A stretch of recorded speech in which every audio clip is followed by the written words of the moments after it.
Salve, salve, meus queridos e queridas alunos e alunas do ensino médio, da terceira série do ensino médio Noite.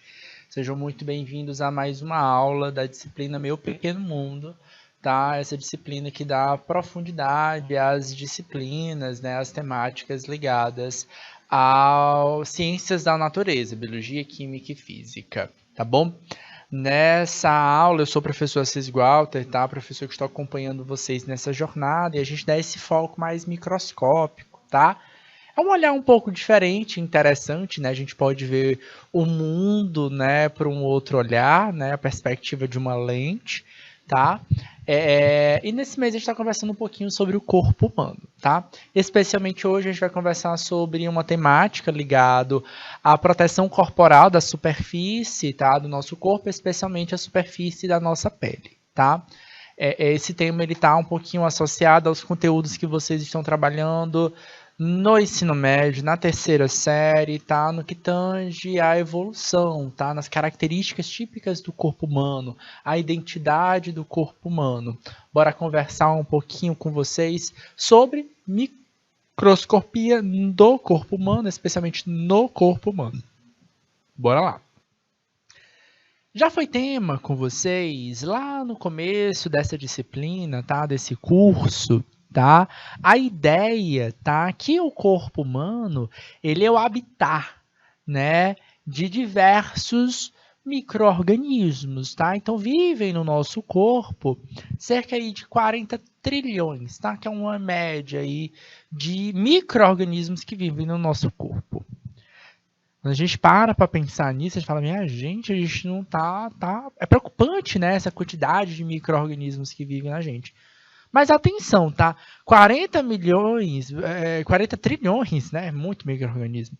40 trilhões de micro-organismos é um número considerado aí de uma pessoa saudável, tá? E claro, isso é uma média aí que vai variar conforme a nossa faixa etária, período de vida, né? Pensando aí em ciclo menstrual, por exemplo, feminino, isso pode mudar bastante, tá? Mas a gente está pensando em uma condição de uma vida saudável, tá? Em outras aulas a gente até conceituou para vocês a visão de que é uma saudável, né? O que é saúde? Saúde é equilíbrio, equilíbrio entre o corpo e o ambiente onde a gente está. Tá? Então é claro que a relação entre o nosso corpo e esses micro-organismos precisa também estar equilibrada. Então, qualquer porventura que a gente possa alterar a quantidade desses micro-organismos ou alterar o biotipo desses micro-organismos, a gente pode aí alterar, a gente vai entrar em um quadro de doença ou entrar em um quadro de desequilíbrio, tá? E esse número pode mudar bastante, tá? Então, vamos pensar o seguinte, o que seria a minha fronteira para poder impedir que esses micro-organismos ruins possam entrar e me acessar e me fazer algum mal? Bom, são várias as fronteiras, tá? A gente tem especialmente dentro do nosso corpo os nossos anticorpos, as células de defesa e, claro, uma série de contornos para poder evitar. Mas hoje a gente vai focar um pouquinho sobre um órgão, tá? O maior órgão do nosso corpo, que é a pele. A pele como uma estrutura que pode enfrentar diretamente, especialmente mecanicamente, certo? O nosso corpo, não só desses vários micro-organismos, mas também, cuidado, ó. Atenção, o que é saúde, de novo? Saúde é o equilíbrio do quê? Do corpo com quem? Com o ambiente. Então, essa pele, esse órgão também é o órgão de fronteira com o nosso ambiente externo. Então, ele também é o órgão também de enfrentamento. Bora conhecer um pouquinho sobre as peculiaridades, as particularidades desse órgão, tá? Então, atenção. Pele não é um tecido, é um órgão. Então, estruturas das barreiras. Então, vamos nós. A pele em si, tá? Então, primeiro ponto, a pele não pelé, a pele, tá? É um órgão, é o maior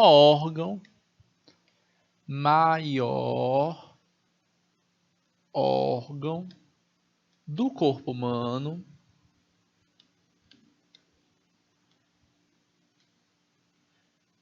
considerada aí uma das primeiras barreiras que a gente vai encontrar, especialmente considerando ou pensando em um micro-organismo, a gente vai pensar aí essa barreira como uma barreira física, tá? Nesse esquema ao lado, nós temos um esquema do que seria essa pele, tá? Então, atenção. Não é apenas uma camada. A gente está falando de 3 camadas de tecidos que se multiplicam, tá? Então, temos 3 camadas com vários tecidos, tá? A primeira camada a gente chama de epiderme, ela fica mais externa, a gente vai concentrar muito a nossa atenção e a nossa fala nessa epiderme, mas, ó, tem mais do que isso. A gente tem uma camada mais interna, que a gente chama de derme, tá? Ela é uma camada de tecido... A epiderme é uma camada de tecido epitelial, tá? Externa. A segunda camada, a camada A, ou camada 1, camada 2 é derme, tá? Que ela é uma camada de tecido conjuntivo, então tem muitas fibras nela, tem células muito esparsas. E dentro dessas fibras a gente vai encontrar muito 2 tipos de fibra, tá? A elastina e o colágeno, tá? Então são 2 fibras muito comuns nisso. Então são elas que dão a estrutura e a textura. E é claro, gente, quando a gente vai envelhecendo, elastina e colágeno vão sumindo, tá? E a gente vai perdendo boa parte. Não é à toa que a nossa pele vai ficando mais murcha quando a gente vai envelhecendo, tá? Observe que nessa camada aqui a gente vai encontrar também outros tecidos associados. Tecidos conjuntivos especializados, como os vasos sanguíneos, porque o sangue é um tipo de tecido conjuntivo. Não, o tecido sanguíneo não vai até a epiderme, só vai até a derme. E a gente também vai ter umas células nervosas aqui para poder sentir. Então, a epiderme não tem nenhum outro tecido a não ser a própria tecido epitelial. Abaixo da derme, a gente vai encontrar mais um tecido, terceira camada, a chamada hipoderme. Então, epi fora, hipo abaixo, tá? A gente também chama de tecido subcutâneo, que boa parte dele é um tecido conjuntivo especializado, que é o tecido conjuntivo adiposo. Cada uma dessas camadas ela é composta por várias subcamadas, tá? Apêndices de peles, tais como folículos pilosos, glândulas sebáceas, sudoríparas e também desempenham função global. Nosso foco vai ser uma aula de ensino médio, tá? Então a gente poderia, assim, dar profundidade, falar um pouquinho sobre outros temas pertinentes, tá? Mas, nesse caso aqui, o foco é uma aula de ensino médio, com foco até mesmo no ensino médio. Então, a gente não vai dar profundidade em tantas camadas da epiderme e assim por diante. Essas 2 imagens aqui, a grande proposta é essa, é mostrar microscopicamente a nossa pele, tá? Então, microscopicamente, a gente teria essa visão, tá?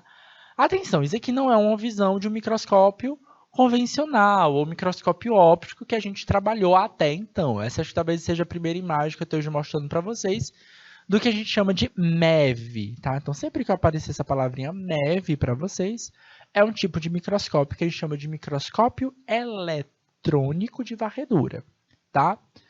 Ele tem um aumento muito maior do que o microscópio óptico e ele não utiliza luz, mas elétrons, tá? Em geral, como ele vai utilizar elétrons, a imagem que a gente vê é que nem essa imagem B, tá? Então, vou botar aqui à esquerda a imagem A e à direita eu vou botar a imagem B. Então, em geral, quando a gente sai desse microscópio, a gente vê imagens preto e branco, tá? Porque é isso. Se o elétron bate, a gente vê branco. Se o elétron não bate, a gente vê preto. Então, a gente vê uma imagem literalmente preto e branca, tá?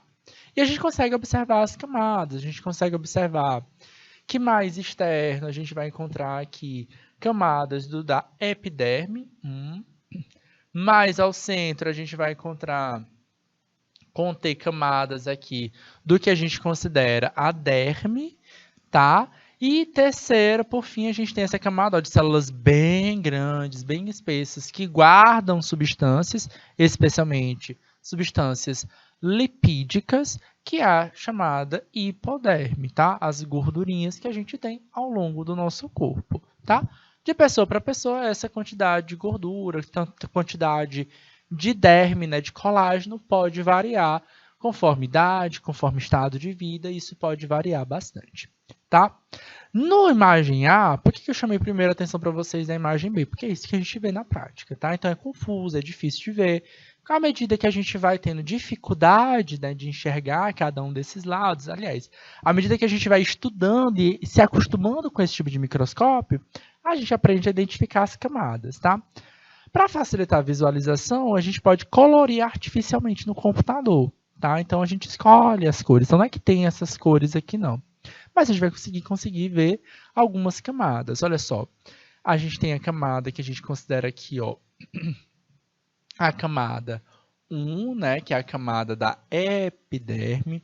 Observe que a gente, externo a ela, a gente tem os pelos aqui, ó, saindo, né, dessa pele, tá? Então, na epiderme, camada 1.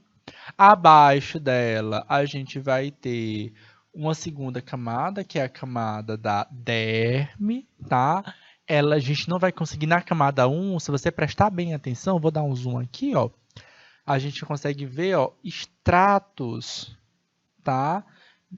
Deu zoom? O que foi que aconteceu aqui? Vou mudar o zoom. Ah, agora foi. Se você prestar atenção no 1, você vai conseguir ver umas linhazinhas, como se fossem estratos de cada uma dessas camadas, porque, de fato, a gente tem várias células, uma justapostas às outras, tá? Não é tão perfeito, vai ter outras imagens que a gente vai conseguir enxergar melhor isso, mas é porque essas camadas, a camada da epiderme, tá? Ela tem um tecido que é basicamente o tecido epitelial. Ele é marcado justamente porque por células justapostas, uma coladinha à outra, tá? Sem espaço, tá? E essa camadinha justaposta é porque a camada mais externa, como eu disse para vocês, tecido epitelial é células justapostas, uma coladinha na outra, para evitar, impedir que qualquer micro-organismo consiga passar por essa estrutura. No 2, na derme, a gente não consegue nem ver essas camadinhas, esses riscos, tá? Por quê? Porque basicamente é material extracelular. Tem uma célula ou outra, tá? Observe que tem alguns círculozinhos aqui que podem ser justamente os espaços de uma célula ou até mesmo de vasos sanguíneos que tem na derme, não tem na epiderme, tá? No 3, ó, que está abaixo do 2, vocês estão vendo que tem um monte de bolotinhas grandinhas, tá? Esse 3 aqui é o que a gente vai considerar a nossa hipoderme, tá? E abaixo disso já seriam outros órgãos, músculos. Observe que a gente tem grandes cânulos aqui, e esses grandes cânulos aqui, basicamente, são vasos sanguíneos de maior calibre em tecidos maiores, tá? Em outros órgãos, certo? Então, aqui, ó, esses pontos maiores, tá? Então, aqui são vasos sanguíneos de maior calibre. Olha só a espessura desse vaso sanguíneo, tá? Provavelmente aí uma artéria, tá? Que tem um calibre maior, tá? Então, que tem pressão desse vaso sanguíneo, certo? Aqui nós temos a terceira camada, que é a hipoderme, certo? Se a gente observar superficialmente essa pele, a gente vai observar algumas estruturas muito específicas e muito importantes para a gente. Entre elas, a gente vai encontrar, ó, se a gente observar ele por fora, a gente vai observar um poro, certo? E esse poro aqui, em geral, os poros que a gente vai observar, que a gente tem em maior quantidade, são poros de uma glândula que a gente chama de glândula sudorípara, tá? Certo? Aqui é o esquema em MEV, tá? Essa imagem é o esquema em MEV, não é um esquema, na verdade é uma imagem projetada, de novo, como eu disse para vocês, MEV, tá? É um microscópio eletrônico de varredura, tá? Ele é eletrônico, ele não usa luz, ele usa um feixe de elétrons, tá? E ele é de varredura justamente porque ele joga elétrons em cima da superfície de um corpo, de uma planta, nesse caso é de uma pele humana, certo? E à medida que esse elétron bate, ele reflete, ele vai varrendo a imagem, por isso esse termo varredura, né? Ele vai meio que escaneando, né? Outro termo é usado no inglês, é scanning também, né? Então a gente tem essa imagem, né? Que a gente pode observar, olha só, observe que a gente está parecendo, parece até uma massa folheada, né? Porque na prática é isso. A camada mais externa da nossa pele é o tecido epitelial, tá? E ele tem várias camadas, vários estratos mesmo, que justamente a gente vai descamando diariamente. Então essa ideia também, essa visão ajuda a gente a ilustrar como a gente descama todo dia, né? Não só quando a gente vai para a praia ou que a gente pega um sol, se a gente fica na roça também, né? Vai que vocês estão ajudando aí os pais de vocês, tá? Ou que vocês fazem algum trabalho de campo, tá? Quando a gente fica muito tempo exposto ao sol, o que que acontece? A gente começa a ficar bronzeado. E a tendência é que o aceleramento da divisão celular faz com que a gente tenha essa camada um pouco mais rígida da pele, descama, né? A gente consegue até arrancar um pedacinho da epiderme, não é da pele que a gente arranca, tá? É da epiderme, ok? Então, o que a gente está vendo aqui ao centro é um poro, tá? E lá nesse poro, ele vai liberar uma substância, que é uma substância basicamente aquosa, tá? Ela tem muita quantidade de água. É só água, professor? Não, claro que não, certo? Boa parte dos nossos glândulas sudoríparas são meróclimas, tá? Então vai liberar algumas outras substâncias, entre elas partes das células existentes. Em B, tá, gente, a gente tem um esquema, tá, de como é que seria essa glândula. Como vocês sabem, nas aulas de biologia, tá, as glândulas são tecido epitelial, tá? Essa glândula, ela consegue ter mais profundidade, então ela chega até a camada da derme, tá? Mas a origem dela, do desenvolvimento, é um tecido epitelial, mas ele é um tecido epitelial secretor, tá? E basicamente ele é uma glândula que a gente chama de glândula exócrina. Exócrina, professor, porque ela consegue liberar a sua substância para o seu lume. Ela tem um poro para poder liberar isso, tá? As glândulas endócrinas, elas não vão ter essa luz para poder liberar, então vai precisar de um contato com o quê? Com o sistema circulatório para que absorva, né, para que eles absorvam a substância que é produzida. E atenção, gente, olha só por que a mágica das coisas como acontecem. Por que essa glândula, que é um tecido epitelial, consegue chegar à camada da derme? Se vocês lembrarem, vamos voltar aqui, ó. Na derme, que é o 2, a gente tem o quê? Vasos sanguíneos. A gente tem o que mais? Tecido nervoso. Então, a derme é um lugar ideal para quê? Para que o tecido nervoso, os vasos sanguíneos, levem informações para essas glândulas começarem a produzir a substância e liberar a substância essencial à sua produção.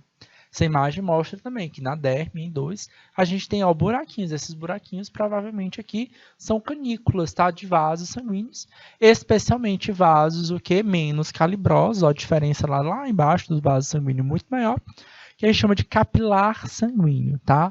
Em outras aulas a gente conversou bastante sobre a ideia do capilar sanguíneo, tá? Aquele vaso sanguíneo na espessura de um cabelo, tá? E a grande ideia é que esse glândula aqui, ela vai liberar o que a gente chama de suor, tá? É uma substância basicamente aquosa. Ah, professor, ela é salgada. É claro que ela tem sal. Tem a NaCl também dentro dele, tá? Mas, e outras substâncias também vão ter, tá? Mas, a principal coisa é que ele vai se liberar o quê? Água, tá? E isso é muito importante pra gente. Observa que ele está isolado, ele não está conectado com nada, tá? À luz da evolução, tá? Como eu disse para vocês, essa aula vai ter um tom bastante de evolução também. À luz da evolução, se a gente compara com o chimpanzé, que é o animal mais próximo, a gente perdeu muito os nossos pelos. E nessa a gente perder muito os nossos pelos, a gente ganhou também um aumento desse tipo de glândula. A glândula do suor, ela libera, na glândula sudorípara, ela libera o suor, que basicamente é uma substância que ajuda a controlar a nossa temperatura. O suor ele é muito mais volátil do que uma substância lipidinosa, né? Lipídica, tá? Então, o suor, ele ajuda a controlar a nossa temperatura. Então, à medida que a gente vai suando, esse suor vai evaporando e, portanto, levando a temperatura com ele, tá? Então, isso é muito bom para poder regular a temperatura interna, que deve ser mantida em equilíbrio, algo em torno ali dos 36,5, tá? Mostrando aqui um pouquinho dos pelos, a estrutura do pelo, de novo, ó, nessa primeira imagem, imagem A, nós temos de novo uma imagem em microscopia eletrônica de varredura, tá? Especialmente aqui é dos cílios, tá? Então observa que eles estão bem mais juntinhos, mais aglomerados, tá? Mas a estrutura do pelo é algo relativamente parecida. Eles saem da pele, eles são de origem epidérmica também, tá? O pelo, né, do cílio, assim como o da maioria dos animais, tendo aqui uma abordagem biológica, tá? É claro que a natureza dele pode mudar um pouquinho no couro cabeludo e no resto do corpo, certo? No aspecto médico, mas aqui no aspecto biológico a natureza dele é essencialmente de epidérmica. E de novo, olha só, ela mergulha, tá? Então se a gente fizer uma análise aqui, ó, em B, esse pelo, ele não vai ficar apenas aonde? Ele não vai ficar apenas na estrutura da epiderme em si. Ele é profundo, ele atinge a derme ou até mesmo a hipoderme. Eu quero que vocês prestem atenção que associado a ele sempre tem uma outra glândula sebácea, tá? Ela é uma glândula similar à glândula sudorípara, tá? Mas a glândula sebácea ela vai liberar uma substância mais lipidinosa, sebáceas, sebo, né? Então a coisa fica mais encebada. A grande ideia é que ele deixe esse cabelo mais oleaginoso, protegendo aí contra outros insetos, porque de fato a temperatura ela é controlada pelo próprio pelo. Esse aglomerado de pelos cria meio que um microclima aqui dentro da nossa superfície corporal, controlando então a nossa temperatura, assim como a maioria dos outros animais acabam produzindo, né? Então, eles suam bem menos do que a gente sua, tá? Então, nós temos uma característica morfológica um pouco diferente de outros animais do grupo dos mamíferos, tá? Que são animais que têm pelo, tá? Então, essa pelugem, né? Essa quantidade de pelo protege a temperatura e a glândula sebácea ela vai ter uma outra função. Não de evaporar, como é o caso da glândula sudorípara, mas para poder nutrir esse pelo, tá? Então, se a gente deixa muito tempo o nosso cabelo sem lavar, porque a gente tem esse hábito de higiene, de tomar banho todo dia, né?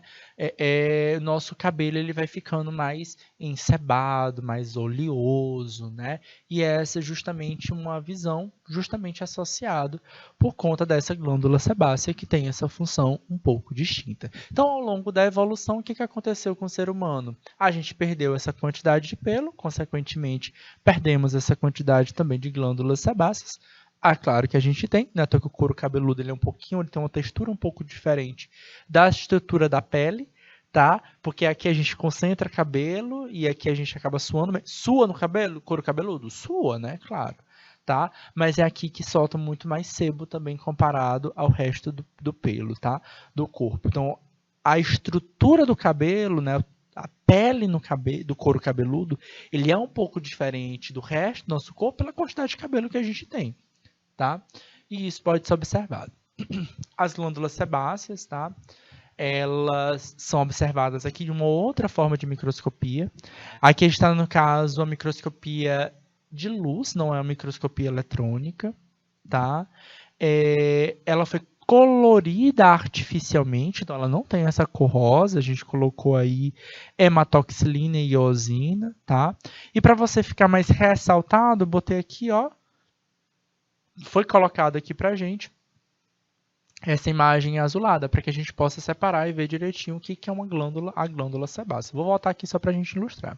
Observa que cada círculozinho representa uma célula diferente, e observa que dentro de cada círculozinho tem um pontinho, tá? É o núcleo da célula. Então, essas células elas têm uma grande capacidade de produzir substâncias, especialmente substâncias lipidinosas, que dão essa textura do sebo, né? Essa coisa mais encerada, mais encebada.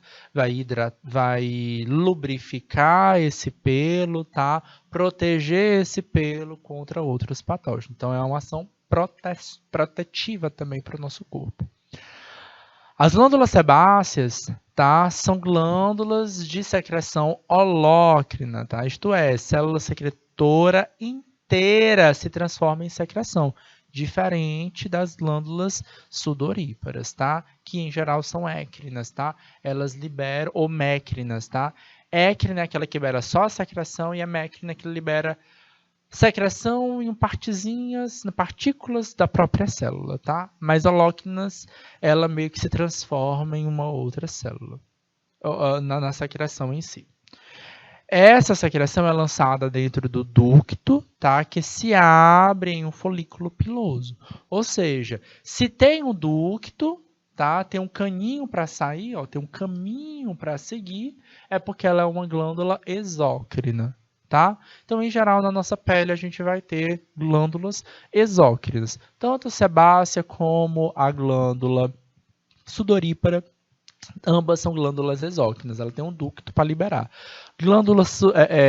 A maioria das glândulas do sistema digestório também são, como a glândula salivar, a glândula lacrimal também é uma glândula exócrina, só que elas funcionam de uma forma diferente, por isso a gente dá esses outros termos. Secreção holócrina, secreção écrina, secreção mécrina, tá? Então esses termos são diferentes pela forma como elas produzem a sua secreção, tá?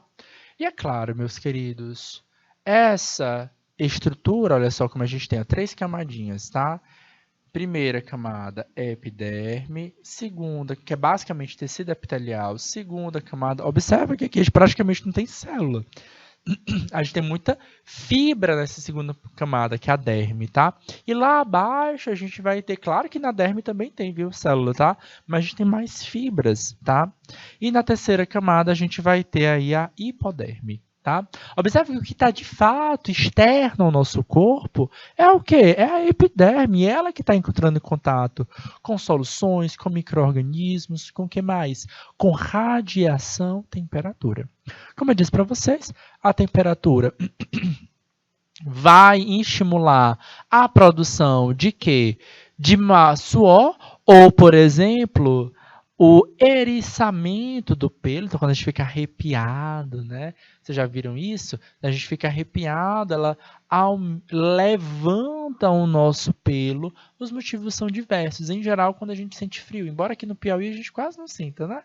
Mas, brincadeiras à parte, esse eriçamento do pelo, né? O arrepio, ele meio que aumenta o volume de pelos do nosso corpo, certo? Justamente para poder tornar esse corpo mais aquecido e mais protegido em baixas temperaturas, mas outras situações levam a gente a também ter esse condicionamento, tá? Bora praticar? Bora ver uma questãozinha, tá? Enem de 2009, tá? Para que todos os órgãos do corpo humano funcionem em boas condições, é necessário que a temperatura do corpo fique sempre entre 36 e 37 graus Celsius. Para manter dentro dessa faixa em dias de muito calor, durante intensos exercícios físicos, uma série de mecanismos fisiológicos é acionada. Pode-se citar como principal responsável pela manutenção da temperatura do corpo humano, olha lá, ó, a pele, né, gente? Ela vai produzir uma coisa, né? O suor. Vamos ver como é que isso acontece. Bom, o suor, de fato, ele é produzido através da glândula sudorípara, que é um tecido epidérmico. Mas eu disse para vocês que esse tecido ele está em um local muito específico. Bora lá. É através do sistema digestório que produz enzimas que atuam na quebra de alimentos? Não. Pelo contrário, o sistema digestório ele vai ser funcionado através da regulação da temperatura. Tá? Então, justamente por manter a temperatura a 36 graus Celsius que o sistema digestório funciona bem. Tá? Sistema imunológico, é isso que vai influenciar o controle da temperatura? Também não. Letra C, sistema nervoso? Não, né, professor? Mas bora ler direitinho porque o sistema nervoso? O sistema nervoso, pois, ele vai promover a sudorese, que permite a perda do calor por pós-transpiração. Vou voltar nessa imagem. Observa, gente, que as glândulas sudoríparas, elas não vão ficar aonde? Apenas no tecido, né, na região dérmica, tá? Na região epidérmica. A glândula sudorípara, assim como a glândula sebácea, ela não fica presa na camada 1, ela vai aonde? Para a camada 2. E na camada 2 a gente vai encontrar o quê? Vasos sanguíneos e terminais nervosos. Então, na verdade, o tecido nervoso, ele é muito importante sim. Por quê? Porque ele vai perceber, sentir que está quente lá fora. Opa, temos terminais aqui de perceber a temperatura, assim como a gente tem terminais nervosos de sentir a pressão, a gente sente calor e frio, a gente sente aí também pressão. Opa, tá quente. Então, recebeu essa mensagem, leva para o cérebro a informação, para o sistema nervoso central, e volta outra mensagem e avisa lá para a glândula sudorípara. Libera mais um suorzinho aí, ó, porque hoje tá quente, a gente precisa aí equilibrar essa temperatura. E aí a glândula sudorípara começa a produzir. Não é à toa que ela fica mais profunda, tá? Então, a alternativa correta aqui, alternativa C, ok? Beleza? Vamos nós, olha só, como eu disse para vocês, a gente vai focar bastante na epiderme, especialmente, então a gente tem várias camadinhas aqui, tá? Se a gente tivesse uma aula mais da área da saúde, a gente aprofundaria cada uma dessas camadas, essa não é a questão. O foco que eu quero chamar a atenção para vocês são essas célulazinhas que eu vou chamar aqui, ó, células de melanócitos. Elas ficam lá no finalzinho. Tá?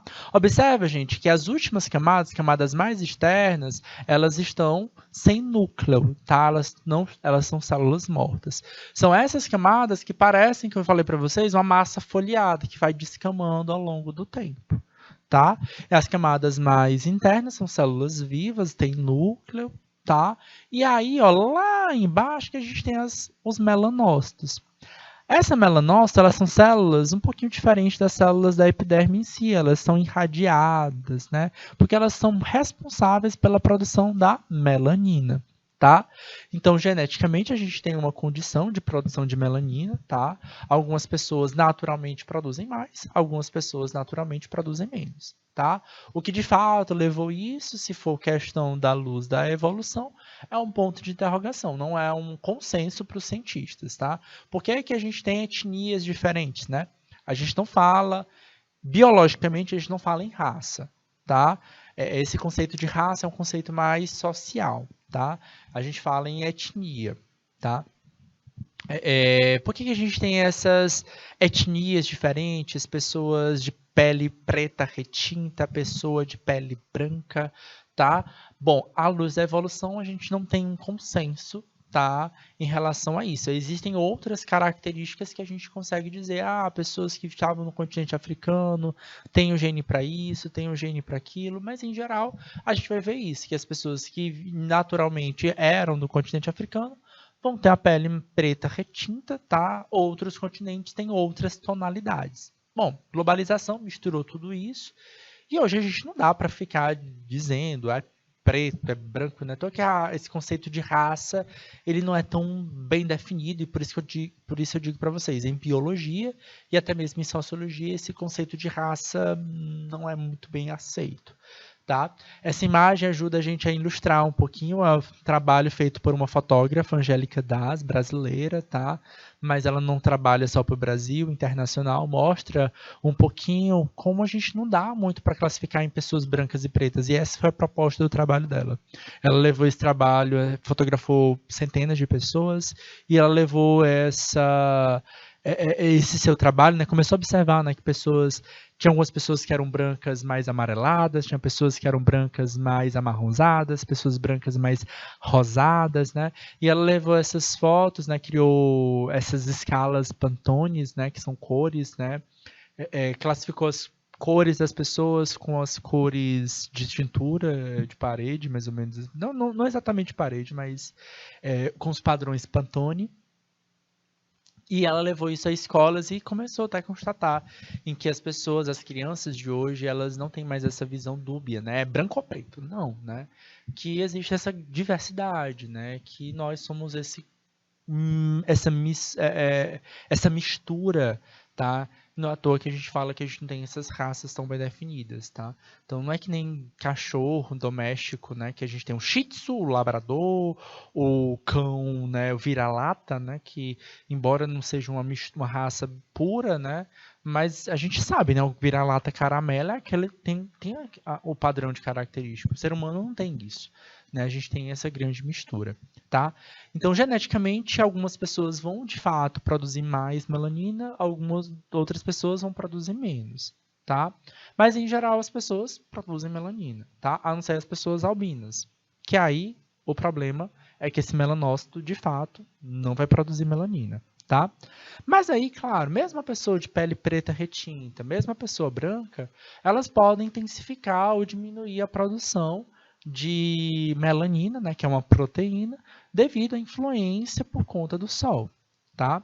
Bora ver algumas questões aqui, tá? E o que é esse sol, tá? O sol, gente, a gente já conversou com vocês, é uma radiação ultravioleta, é uma radiação eletromagnética. Entre elas, vai ter uma radiação ultravioleta e a grande ideia é que a melanina proteja contra essa radiação ultravioleta, tá? Bora nós. Enem de 2017. A depilação a laser, popularmente conhecida como depilação, tá? Aliás, ó, epilação, viu? O termo correto, tá? Que é a retirada total do pelo, tá? Consiste na aplicação de uma fonte de luz para aquecer, tá? E causar uma certa lesão localizada e controlada nos folículos. Para evitar que outros tecidos sejam danificados, selecionam-se comprimentos de onda,